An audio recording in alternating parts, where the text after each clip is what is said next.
Hello everyone.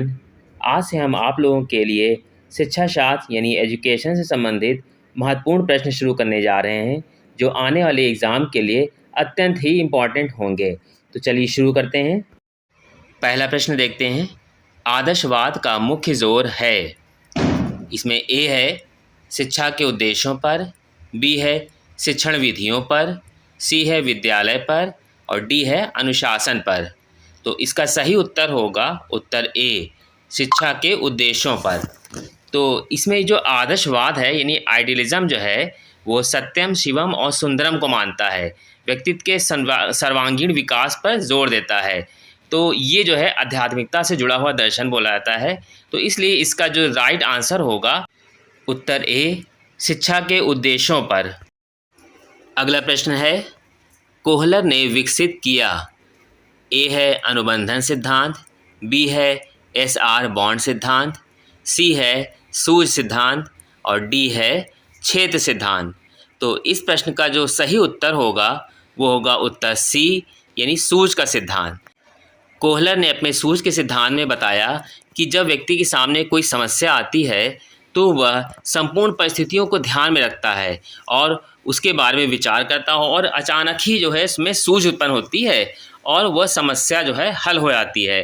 तो उन्होंने संपूर्ण परिस्थितियों को ध्यान में रखते हुए समस्या को हल करने की बात बताई। समग्राकृति का सिद्धांत इनके सिद्धांत को कहता है। इसलिए ये जो है इसका जो राइट आंसर होगा वो होगा उत्तर सी, सूझ सिद्धांत।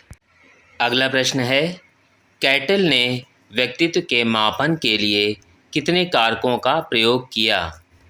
इसमें ए दिया है 10 कारक, बी दिया है 12 कारक, सी दिया है 16 कारक और डी दिया है 18 कारक। तो इसका जो सही उत्तर होगा वो होगा उत्तर सी, 16 कारक। अगला प्रश्न है, विश्व भारती विश्वविद्यालय के संस्थापक कौन हैं। इसमें ए दिया है स्वामी विवेकानंद, बी दिया है इंदिरा वास्तुकार, सी दिया है रविंद्रनाथ टैगोर और डी दिया है अरविंदो। तो जो विश्वविद्यालय जो है विश्व भारती, तो उसके जो संस्थापक हैं वो हैं रविंद्रनाथ टैगोर। तो इस हिसाब से जो इसका राइट आंसर होगा वो होगा उत्तर सी, रविंद्रनाथ टैगोर। अगला प्रश्न है, एमिल पुस्तक के लेखक कौन थे। ए दिया है अरस्तु, बी है रूसो, सी है डीवी और डी है किलपैट्रिक। तो जो एमिल पुस्तक है उसके लेखक जो हैं प्रकृतिवादी रूसो हैं। तो इसके हिसाब से जो इसका राइट आंसर होगा वो होगा उत्तर बी, रूसो। अगला प्रश्न है, व्यवहारवाद के पिता कौन हैं। इसमें जो ए उत्तर दिया है जॉन डीवी, बी दिया है ई.एल. थॉर्नडाइक, सी दिया है बी.एफ. स्किनर और डी है जे.बी. वॉटसन। तो जो व्यवहारवाद है यानी बिहेवियरिज्म है, इनके जो पिता हैं वो हैं जे.बी. वॉटसन। तो इस हिसाब से जो इसका राइट आंसर होगा वो होगा उत्तर डी, जे.बी. वॉटसन। अगला प्रश्न है, पियाजे के अनुसार संज्ञानात्मक विकास की पूर्व संक्रियात्मक अवस्था है। ए दिया है 2 से 7 वर्ष तक, बी दिया है 3 से 8 वर्ष तक, सी दिया है 4 से 7 वर्ष तक और डी दिया है 7 से 11 वर्ष तक। तो जो जीन पियाजे हैं उन्होंने संज्ञानात्मक विकास यानी कॉग्निटिव डेवलपमेंट की 4 अवस्थाएं बताई हैं। सबसे पहली जो अवस्था होती है वो सेंसरी मोटर है, दूसरी है प्री ऑपरेशनल, तीसरी है कॉन्क्रीट ऑपरेशनल और चौथी है फॉर्मर ऑपरेशनल। तो इसमें जो पूछी जा रही है वो पूछी जा रही है पूर्व संक्रियात्मक अवस्था यानी कि दूसरी वाली स्टेज पूछी जा रही है, मतलब प्री ऑपरेशनल स्टेज, जो कि वर्ष 2 से 7 वर्ष तक चलती है। तो जो इसका जो राइट आंसर होगा वो होगा उत्तर ए, 2 से 7 वर्ष तक। अगला प्रश्न है, निम्नलिखित में से किसे मनोऊर्जा का भंडार कहा जाता है।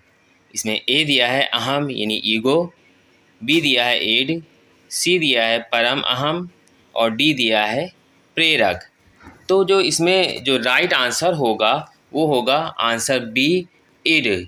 जो सिगमंड फ्रायड थे इन्होंने जो है 3 टाइप बताए हुए हैं, ईड, ईगो और सुपर ईगो। तो इसमें जो मनो ऊर्जा का भंडार ग्रह कहा जा रहा है वो होगा उत्तर बी, इड। अगला प्रश्न है, अधिगम स्थानांतरण में समान तत्वों के सिद्धांत का प्रतिपादन किसने किया? इसमें ए दिया है जड, बी दिया है स्पीयरमैन, सी दिया है कोहलर और डी दिया है थॉर्नडाइक।